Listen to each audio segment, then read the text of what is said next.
Suite de l'histoire de Zaïd et ce qu'il répondit au prophète alayhi salatu wassalam. Ce discours n'a pas de fin. Lève-toi, ô Zaïd, et attache un frein au buraq de ton esprit rationnel. Étant donné que l'esprit rationnel révèle les fautes, il déchire les voiles du secret. Le secret est désiré par Dieu pour un temps. Chasse ce joueur de tambour, barre le chemin, ne galope pas, tire sur les rênes. Il vaut mieux que ton esprit soit voilé, il vaut mieux que chacun se réjouisse de sa propre imagination. Dieu souhaite que même ceux qui désespèrent ne détournent pas leur visage de cette adoration pour lui. Même au plan de l'espoir, ils deviennent en oubli. Pendant quelques jours, il court à sa suite. Il désire que la miséricorde brille sur tous, sur les mauvais et les bons, à cause de l'universalité de sa compassion. Dieu désire que chaque prince et prisonnier soit plein d'espoir, de crainte et de peur. Cet espoir et cette crainte sont dans le voile, afin de pouvoir être engendrés derrière ce voile. Quand tu as déchiré le voile, où sont la peur et l'espoir? La puissance, la majesté, la mise à l'épreuve appartiennent à l'invisible. Un jeune homme au bord d'une rivière pensait « Notre pêcheur ici est Salomon. Mais si c'est lui, pourquoi est-il seul et déguisé? Et sinon pourquoi ressemble-t-il à Salomon ?» Pensant ainsi, il demeurait dans la perplexité jusqu'à ce que Salomon devint à nouveau roi et potentat. Le démon partit et s'enfuit loin du royaume et du trône de Salomon.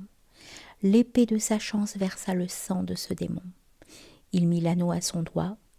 La foule des démons et des périsses se rassembla. Les hommes vinrent voir, et parmi eux, celui qui s'imaginait que le pécheur était Salomon sous un déguisement.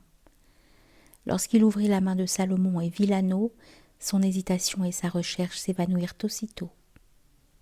L'anxiété apparaît lorsque l'objet du désir est caché. Cette quête est celle de l'invisible.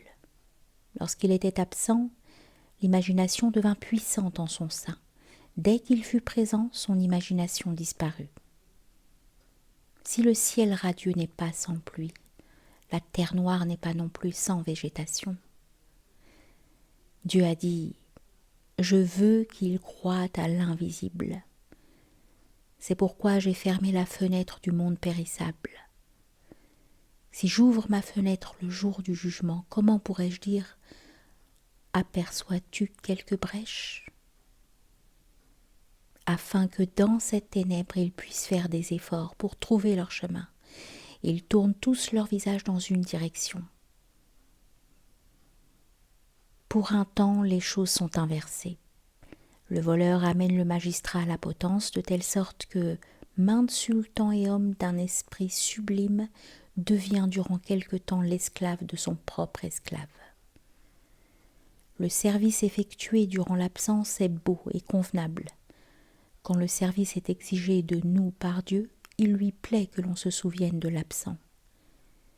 Qu'est-ce que celui qui loue le roi en sa présence comparé à celui qui est consciencieux pendant l'absence?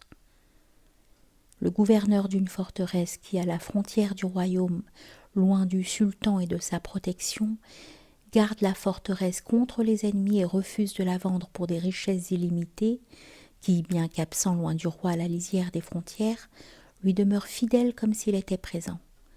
Il est aux yeux du roi supérieur au reste de ceux qui le servent en sa présence et sont prêts à lui consacrer sa vie, leur vie.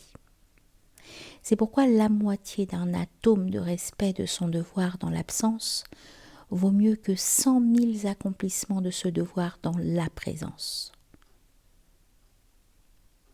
L'obéissance à Dieu et la foi sont dignes de louange à présent. Après la mort, quand tout est montré clairement, ils seront méprisés. Étant donné que l'invisible, l'absent et le voile valent mieux, ferme ta bouche. Mieux vaut pour nous être silencieux. Ô mon frère, abstiens-toi des paroles. Dieu lui-même te manifestera la connaissance qui se trouve avec lui. La lumière du soleil est un témoin suffisant de son existence.